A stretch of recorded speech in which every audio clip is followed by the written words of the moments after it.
Welcome to Freezer Milk Podcast. I'm your host, Bridget, along with my husband, Chris.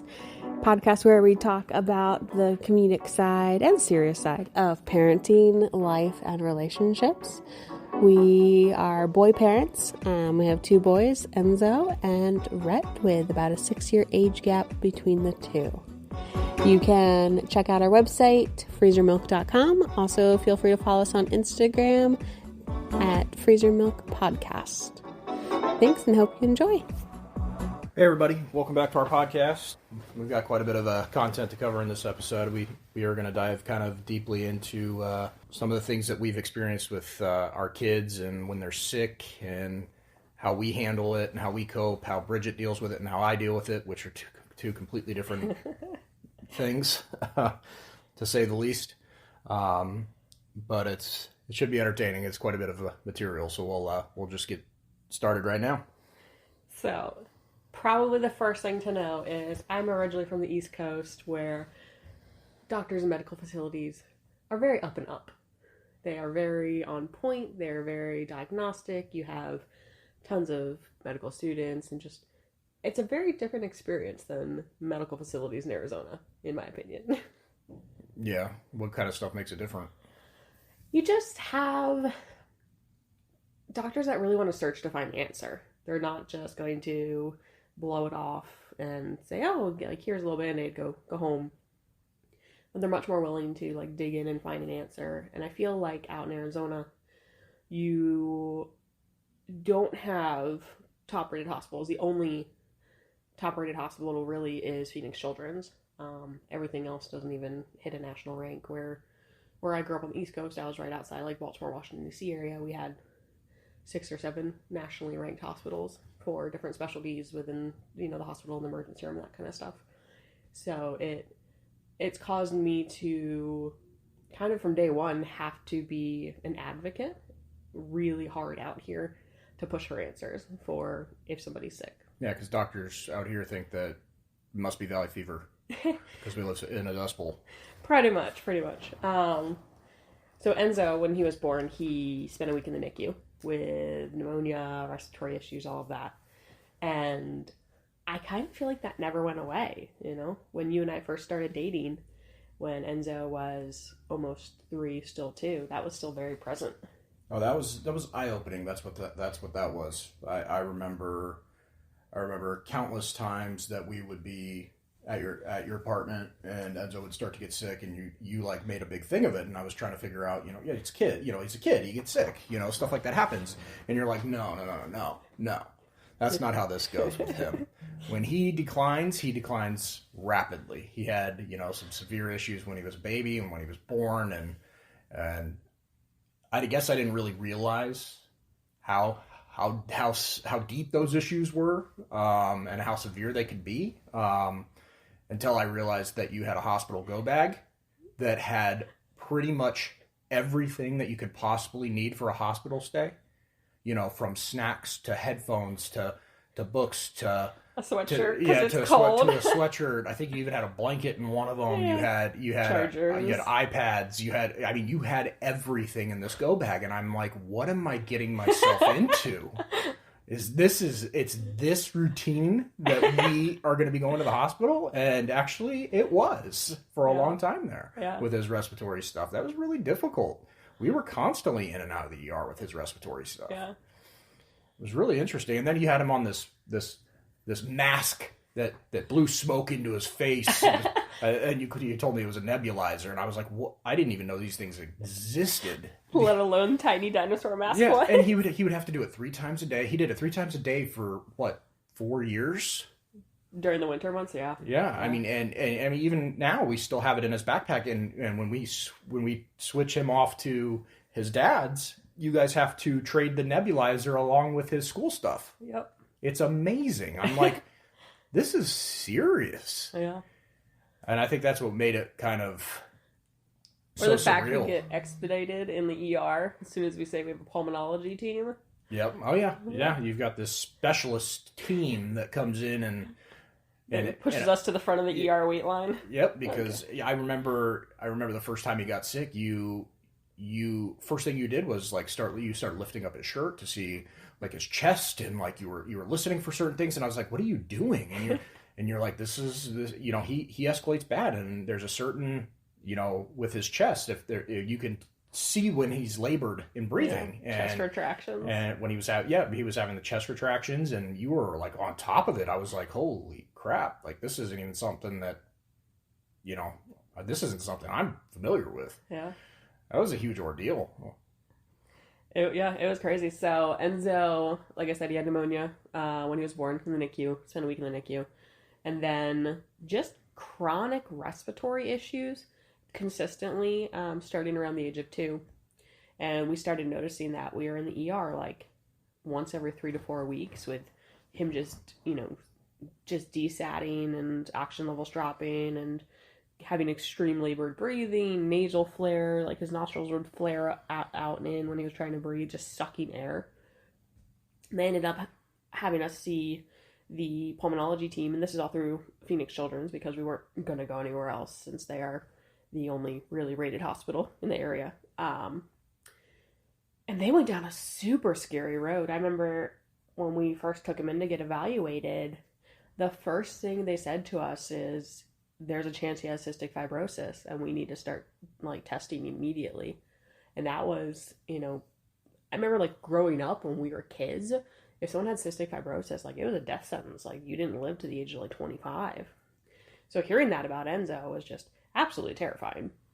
Went through all the testing. Luckily, he did not have it, but he went under anesthesia. He had a bronchoscopy done. He had, they took samples from like his lung and his nose to like check if the hairs in his nose were functioning properly to help move mucus through his nose, and not go into his lungs. Like it was a very in-depth testing with him, and they ended up diagnosing him with what they call reactive airway, which basically just means that his airway just freaks out and he gets very bad respiratory very quickly. And that leads to why he would be coughing in the morning, and by the evening he would be full chest retractions, full nasal flares, like just bad low pulse ox, you know, and we'd be in the ER within 12 hours because he would just go downhill so quickly. And he's allergic to everything. Yes, so we found out when he was 2.5, they finally allergy tested him. And the poor kid's allergic basically to the whole state of Arizona. But then he's also allergic to almonds, and we used to give him almond milk because they said cow's milk was making him more congested. So this poor child, we're giving him almond milk, and he's apparently like not gonna go into like anaphylactic shock, but allergic enough to almonds where it was making him more congested and more mucus production. And apples, like what kid's allergic to apples? Yeah, I don't know. I mean, apples are pretty much a base of everything. So. They're in every applesauce.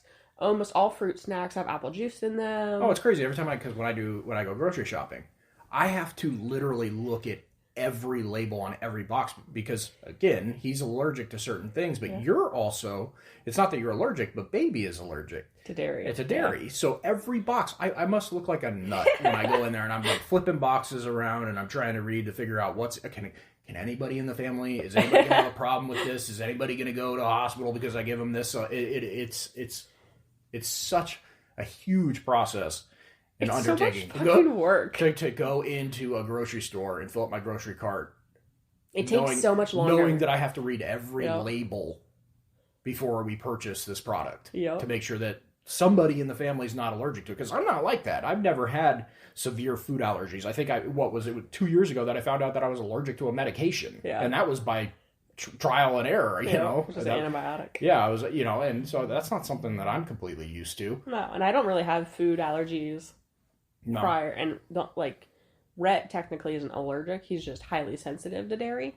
So any dairy I take, he has severe stomach issues. I'm hoping that he grows out of that and we can actually start to enjoy dairy again because man, I miss charcuterie boards with blocks of cheese and stuff. I miss bagels with cream cheese. Bagels with cream cheese. Well, it was you know, and Enzo's, you know, over the years has started to, you know, he's started to grow out of some of this stuff. Yes. We've tried certain foods with him to make sure that he's not as allergic to it, and you know a lot of stuff he's growing, but he still has every winter he still has the bout where he gets sick, Yeah. like really Yeah. sick. And I mean, it's kind of scary to watch. What are the things that we have around the house that we check his oxygen levels with? Yeah, so last year, Pulse ox. with not wanting to jump as quickly to take him to the ER just because we didn't want to expose him to anything else that was going around, we talked to his pulmonology team, because he still has a pulmonology team, and we see them on the regular, and they're, you know, almost on speed dial. Like, they know us very well. They'll get us in the same day if we have concerns. And they said, go ahead and just buy a pulse oximeter, the little thing they like put on your finger in the hospital to test the oxygen saturation in your blood, and gave us kind of numbers as far as, hey, if his pulse ox, you know, drops below a certain percentage, this is when you need to go to the ER. So we now have 2 of those. We have one that stays at our house, and we have one that travels back and forth. Another device that terrifies me. To his dad's house. But it kind of gave us peace of mind, though, versus... Absolutely, instead of just jumping in the car and grabbing the go bag and going to the hospital. Yeah, because especially, like, in the past 12 months, like, everybody's trying to avoid the ER, and we have a new baby. Like, that's the last place we want to be, is, you know, potentially take a new baby there, or even take Enzo there, who's already has, you know, respiratory issues for years now, to get exposed to more issues. So it kind of gives us peace of mind, but it's also scary to kind of watch it and realize, like, we actually have to do this. Like, this is something that we have to monitor now. I mean, is everybody doing this with kids that are under 10 years old? No. That's something that, remember the doctors always said about Enzo, is they're always saying, man, he's so good about, like, listening to his chest with a stethoscope, and he just sits still. And yeah, because he's been through it so many times. Right? He's been doing it since he was a baby. Yeah, I mean, this is just second nature to him. Ugh. You know what my least favorite thing is? Is when he gets extra emotional when he's coughing. Yeah, he starts coughing too hard. Yeah, he starts coughing really, really hard, and he gets really, really phlegmy because he's crying and he's just really upset. Can't he catch did his that. breath. What was that? Was that 3 weeks ago? 4 weeks ago?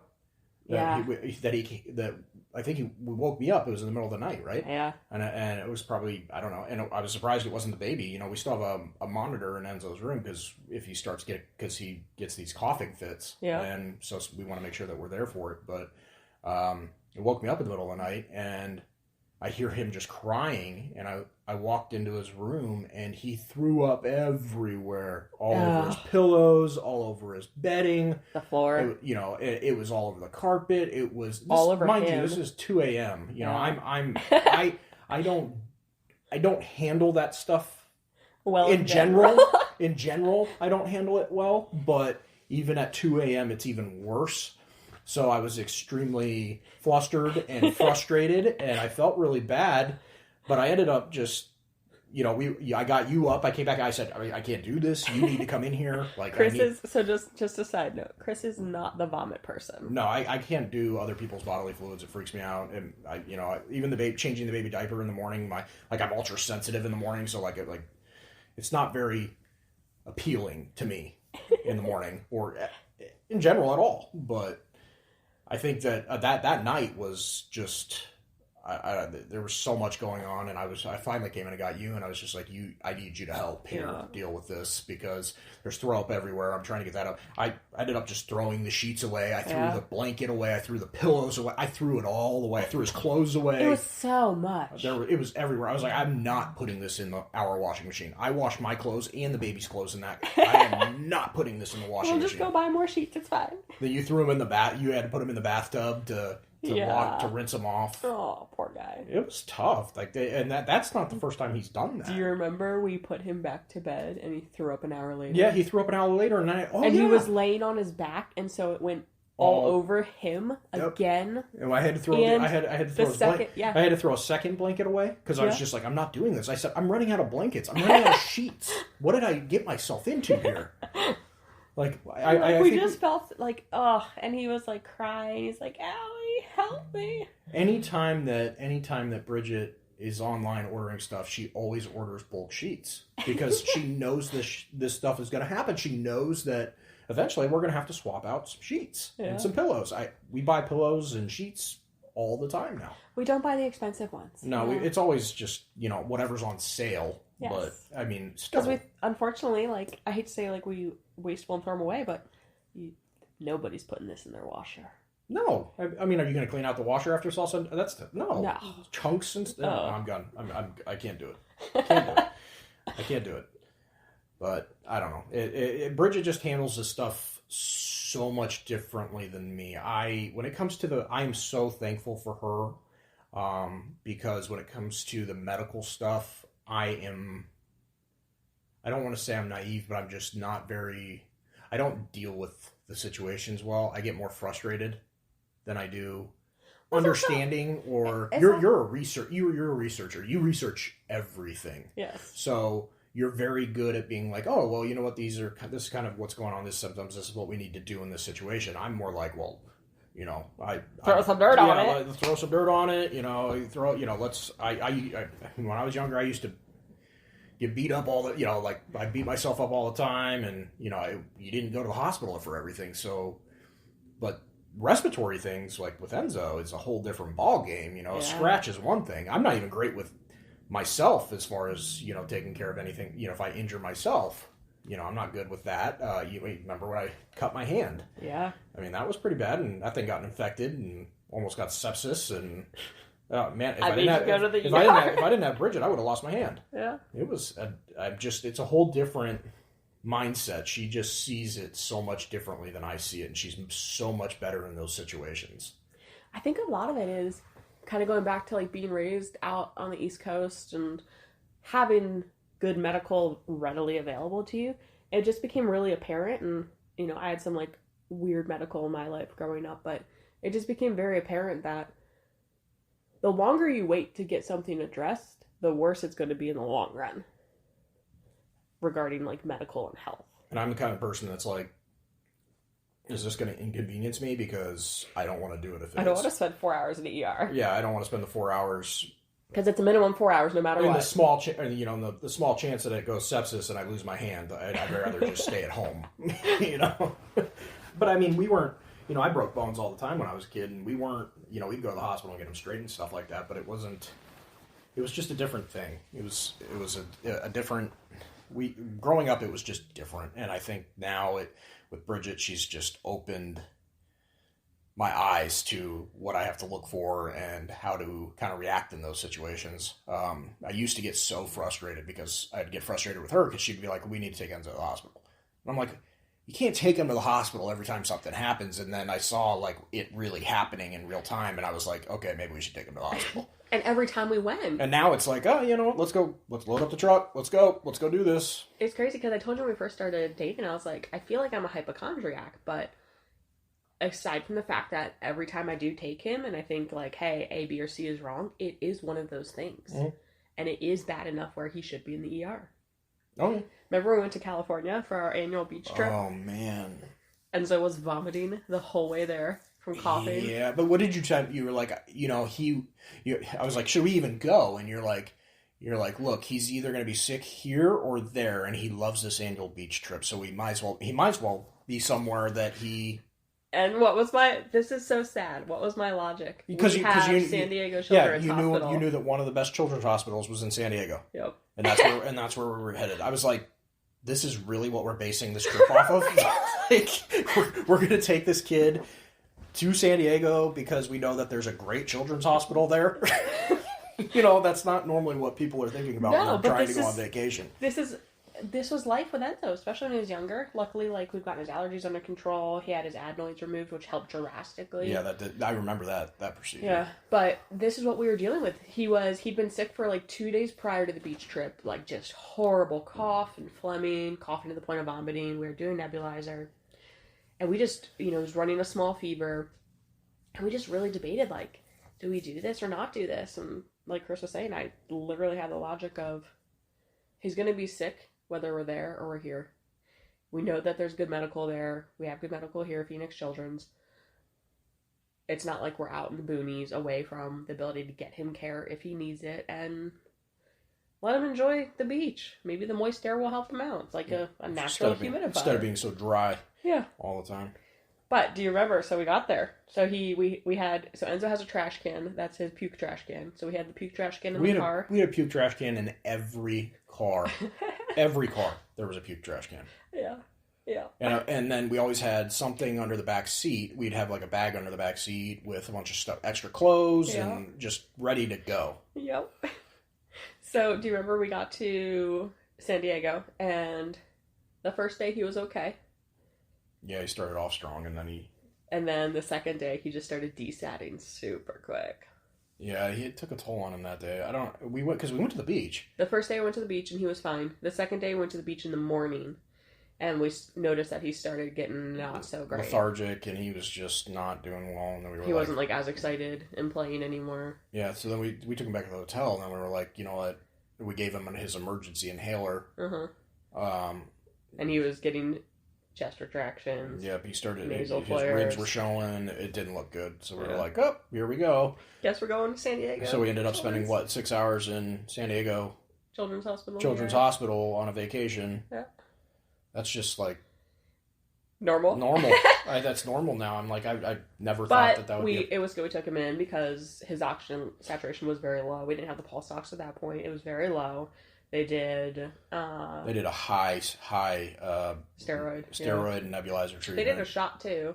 Yeah, I think they did some kind of allergy or something. I don't remember what it all was, but they had to do a bunch of stuff because he was not doing well. Yeah. He bounced back. That's the one thing I got to say about this kid. This kid is so resilient because he'll get out of the hospital and he just wants to go play. Yeah. You know, he's ready to go. He's ready to go back to the beach. I think that we were leaving the hospital and he's like, "Hey, can we go back to the beach?" And we're like you just spent like 8 hours in the hospital, and you want to go back to the beach? Like this kid, the kid, it's just his normal life. Yeah, it's second nature to this guy because he's dealt with this stuff for so long. That's almost it's one of like the pros and cons of it is that, and that's the thing his pediatrician always said is Enzo is so good about not showing how bad his oxygen and his breathing is. Yeah, most of the time you would never know unless you know what to look for. Yes, and that's where it's very dangerous because if you get to the point where you're like, oh, you look labored, I can see your muscles pulling through your ribs for your chest retractions, your nasal flares. Like at this point, it's a go to the ER because you are very bad on your breathing. But everything prior to that, you just don't even realize it because he keeps playing, he acts normal. He's just been so used to, I have terrible lung issues and terrible breathing my whole life. And doctors always, his pediatrician would crack up because I'd bring him in and be like, hey, I think he's getting really sick again. And the pediatrician would be like, I'm looking at him, he looks fine, but I'm going to listen, I'm going to guarantee you it is going to sound terrible. And he'd listen to his chest and be like, yeah, I mean, the kid's barely moving air through him. And it's just his everyday life. And that's what allows him to bounce back so quickly when he's like, cool. He does not let it get, he doesn't let it keep him down. Mm-mm. He definitely is just, and I'll be honest with you, he doesn't really complain about it. He just kind of deals and does what he needs to do to get better, and then he's better and he moves forward. Now that he's older, he's started to tell us a little bit when he's having a really hard time breathing. Yes, and which when he was younger, he couldn't tell us. Yeah. He didn't know how to tell us. And now it's almost scarier now, though, that he does tell us. Yeah. Because I remember, what was it, last fall or Christmas time? No, last January, when he was really sick around his birthday. And he came to us and he was like, we might have to go to the hospital soon. And we're like, what? He was like, well, it's just really hard to breathe. Yeah, and you hear him say that, then you're like, oh gosh, it's just terrifying to hear your kids say that to you. Oh yeah. Well, and that's what I get frustrated because we have him on the nebulizer treatment. So when he starts getting bad, we put him on the nebulizer, and I don't feel like the nebulizers do anything. I'm like, is this just more for our sanity? At least we're doing something. Yeah. It's just hard. It's been with him. It's been very difficult and it's been frustrating. But I'm glad to see that he is kind of coming through it, and as he's getting older, he's getting better. I think. Yes. I think he's kind of outgrowing some of these ailments, and I think that's awesome because when we first started doing this whole thing, I was like, because I remember when we first started dating, you were sick. If you remember that, one of our second dates. I had to take you to the doctor. I got everything. I had tonsillitis, bronchitis, and like a ear infection or something. Yeah, all at the same time. This was like the second date. And so I took you to the doctor, and I took you to get medications, and then I took you home and, got you foods and got you orange juice. I got you everything I could because I had to go to work. And I think I came over after that, and Enzo was sick, and he was sitting on the couch, and he had his nebulizer on. I'm like, what am I doing? Oh, poor Enzo. It's been a roller coaster. Do you remember his birthday party 2 years ago? At the jump place? Yeah. So talking about how much Enzo just like rolls with the punches. Yeah. And like his birthday. Yeah. So he was really having so we actually rescheduled, remember? We went to Uptown Jungle for his birthday. We had it scheduled for the weekend of his birthday, and we were in the ER the day before. And he was so sick. Yeah. And this was like January 2020, so pre-chaos in the world. And Enzo was so sick. We had him in the ER, severe respiratory, like borderline respiratory failure. He was in distress, all of it. And we made the decision, like, we need to move the party. So we moved it 2 weekends out. And Enzo was still sick by the time the party came around. And he wasn't as bad. Like, he'd been, somewhat improving. But we made the call. It was a very small party. I think we had, like, 5 kids coming. So we made the call to the parents, like, hey, this is what's going on with Enzo. He's got this respiratory issue, this cold, etc. He really wants to have this birthday party. Please let us know if you're uncomfortable with coming. Like, it's totally fine. And everybody ended up coming because he wasn't really contagious. His terrible respiratory stuff. But mid-party, do you remember what happened? No, remind me what happened. So he had been running around and like jumping on the trampolines in there. And he just started going downhill fast on like respiratory, labored breathing, all of it. And I have this picture, and it's the saddest photo ever. We pulled Enzo out mid-party. Yeah. And your truck. Yeah, I sat in the truck with him while he did his nebulizer. Yeah, because your truck had the plug that we could plug the nebulizer in, and we brought the nebulizer with us. We pulled him out mid-party and made him do a nebulizer treatment in the truck. Yeah, we were just sitting in the truck doing the nebulizer treatment during his birthday party in the parking lot. Right. The poor guy. Oh. It's like the saddest little photo. It like makes me so sad when I see it, because he's just sitting there like waiting for it to be done so he can go back to his party. Just sweaty, like, from running around. Looking so adorable, but so sad. Well, now we're running into different things with Rhett. I mean, it's a whole different animal with him. I mean, I think a lot of it's, hopefully he'll grow out of, but, it's kids, man. I guess when I was younger and I thought about, of having kids, it wasn't going to be so, I don't know, so crazy and so just... Do you remember this? All over the place. And these, the kid's sickness is like the worst thing in the world. I remember being sick when I was young and it was the end of the world. But, I didn't really think about it from my parents' perspective. And now that I'm a parent, I'm like, wow, this sucks. Like, this is awful. Why did she tell the story about the gripe water? Oh, with Rhett? Yeah. He was like, a week old? Yeah, Rhett struggled in the beginning there with stomach issues, so he was very colicky and he cried and in just the most agonizing pain from stomach stuff, and it took a toll on us both. It was very, very wearing, and we weren't getting much sleep. He would only sleep for short periods of time, and when he did, he'd wake up and just scream and scream. But I had him out on the couch, and he was just going through it. And I'd done a little bit of research, and they say that you can try gripe water, and of course, me being a new parent, and I mean not new to parenting, but a new parent to a newborn. Yeah. I'm just trying to figure it out as I go. And anyway, he was extremely, extremely upset, having a really bad time with his stomach. So I got this gripe water, put it in a syringe. Had him kind of on his, I didn't know what I was doing. I had him on his back, and I put the gripe water in his mouth, and I inject it, and it shoots into the back of his throat, and this kid turns blue. Instantly. Like instantly just turns blue, and I am like, what And I flip him over, and I'm like trying to get all this stuff out of his throat, and I'm freaking out, and I'm like, I came like running in. You came running in, and he just finally like, I grabbed him from you, and I just started like doing like basically like baby Heimlich on his back. And he finally like spit it all out. Yeah. And like was able to breathe, but it was the most terrifying time in my life. Oh. I've had a lot of different things happen to me, but this was by far the worst one. Yeah. It was awful. And he was like a week old, and I remember you were just like, I am a horrible parent. Right?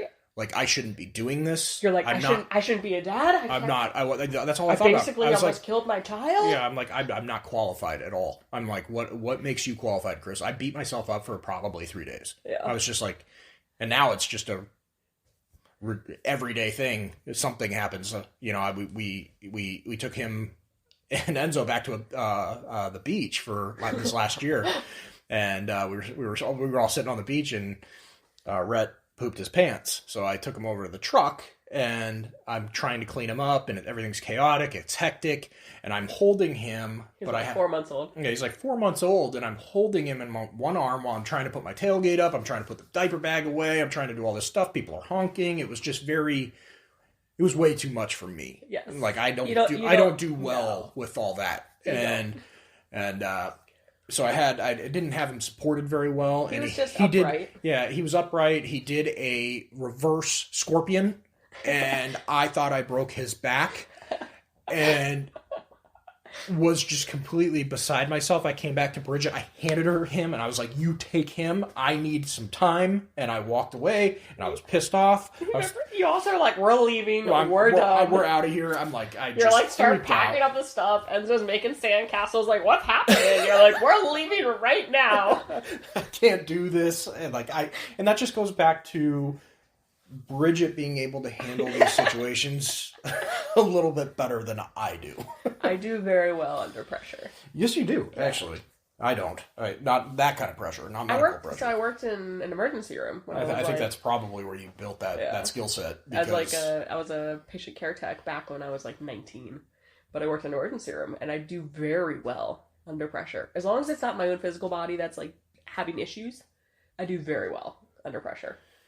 But yeah, so going back to the grape water thing, like we were so used to Enzo when he was younger, like we'd give him a syringe of medicine, you could just shoot it in his mouth, and he was fine. Grape water, we did some research, is actually very, very well known for children to have issues suffocating on because of the fact it's such a thin liquid compared to like formula or breast milk or anything like that, that if you Google like child choked on grape water, it's very common, which is kind of terrifying. Mm-hmm. Yeah, needless to say, that was the last time I ever gave him grape water. Yeah, no, we don't ever give him grape water. Don't do it.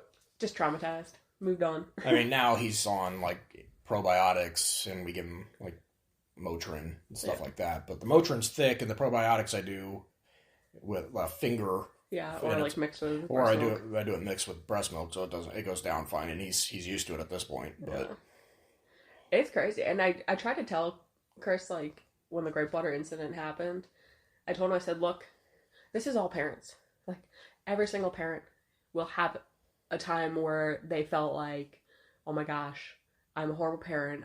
What am I doing? I almost hurt my child or injured my child, or I have that every day. Every day. I'm like, I am a horrible parent because of this. I remember distinctly, so Enzo was 15 months old, and he fell off the bed. And it was... Yeah, you told me this story. It was... I judge myself so much for that, because it was dark in the room, and he fell off. He had come into bed to, like, nurse and fell asleep, and he was between his dad and I, and we felt like it was very safe.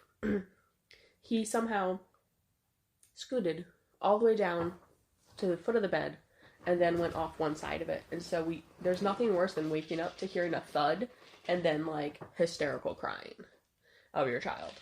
Because something is very wrong. And I judged myself so harshly for the fact that, A, my kid fell out of the bed, and in that moment, both parents get very defensive about it must have been the other parent's fault, because everyone's just stressed out. And then B, I didn't wait for the light to turn on before I picked him up. And I gave myself so much, like, you're a terrible parent. He could have had a spinal injury or a neck injury, and you could have just aggravated it more. Like, he didn't. But I didn't know that when I picked him up. My instinct was, my kid has fallen. He's hurting. I need to get him and soothe him. And I didn't even wait to say, like, before I touch him, I need to make sure he doesn't have a broken neck here on the floor. And it wasn't super far. Like, the bed was not a very high bed at all. It was still terrifying, though. And I felt like the worst parent in the world for, like, a very long time. I still sometimes am like, man, I should have turned the light on. Like, well, you said that you thought his association with breastfeeding and that kind of messed that up. So then after that, he wouldn't breastfeed anymore, right? No. So Enzo associated it, because I nursed him immediately after he fell out of bed. And Enzo associated it as a traumatic experience, and he refused to breastfeed ever since. Like, that night, like, he quit cold turkey because it was traumatizing to him. See, it's amazing, these experiences, and, you know, they say that a lot of times that the parents, you know, the kids as they grow up are directly impacted by the things that happen in their lives. And you start to look at this and you're like, you can't help but beat yourself up, because you're like, I could have done this. I could have handled it differently. Yes, he fell out of bed, but I could have handled it differently. Now I'm going to screw my kid up for life. Yeah. And I think that's the hardest thing about parenting, is you just feel like at every turn, at any moment, you can screw this kid up for life. What did I tell you at one point? The goal wasn't to get him to 18 alive. It was to get him to 18 with the least amount of injuries and the least amount of therapy needed later in life. Yeah. And it still proves to be very difficult. It does. It's tough. You know, and it's not like our intentions are bad. You know, we have great intentions for these kids and we want the best for them. But at the end of the day, there's things that are going to happen, things that are going to come up that are going to cause them to, you know, self-reflect or self-doubt or whatever the case may be later down the road. What did we do this morning with Rhett's crib? Well, we adjusted it down. So Rhett literally in the last 2 days has decided he's learned how to sit up in his crib. And we already had it down. So it was on, like, the middle setting, not the highest, not the lowest, because we adjusted it once he started, like, pushing himself up into, like, a crawl position down. But we adjusted it probably a month ago. In the last 2 days, he's learned to sit up in his crib. And I looked at Chris and I was like, we need to move it down. After I had already asked you, what, a month ago, when you had me adjust it down, should I go all the way down with it? And you're like, no, not yet. We're good. And I'm like, are you sure? And you're like, yeah. Here we are. But I explained the reason why we had to adjust it down all of a sudden now that he can sit up is because I said it goes so quick from sit up to grabbing the rails and pulling himself to a stand. And at the height it's at right now. And his height. I mean, and he's very tall for a baby. At the height it's at right now and how tall he is, the moment he pulls himself to a stand, he is going to lean over and he can flip out of it. Yeah. And that anxiety is not worth it. No, it's like me. I broke my leg when I was 1 year old from being in a crib. So it's only fitting that he would do the same thing that I do. Oh, gosh. Don't put that in the universe. Terrible. Man, it's just been... Kids and illness. It's like I'm sure a bunch of you guys out there can probably relate, but there's nothing worse than sick kids. It is... It's the worst. I don't know. You were complaining because I was starting to get sick this morning. So you said man colds were one of the worst things. They can be. They can be. That's because I never get sick. And then when I get sick, my body's like, what is going on? It's true. All right. I think that's all we had time for today. Thanks, everybody, for listening. Take it easy. Thanks, everybody, for listening. You can check us out at freezermilk.com or Instagram, Freezer Milk Podcast. Until next week, guys. Thanks. Don't forget, parenting is a trip. We are all here on the journey with you together. Thanks so much for listening.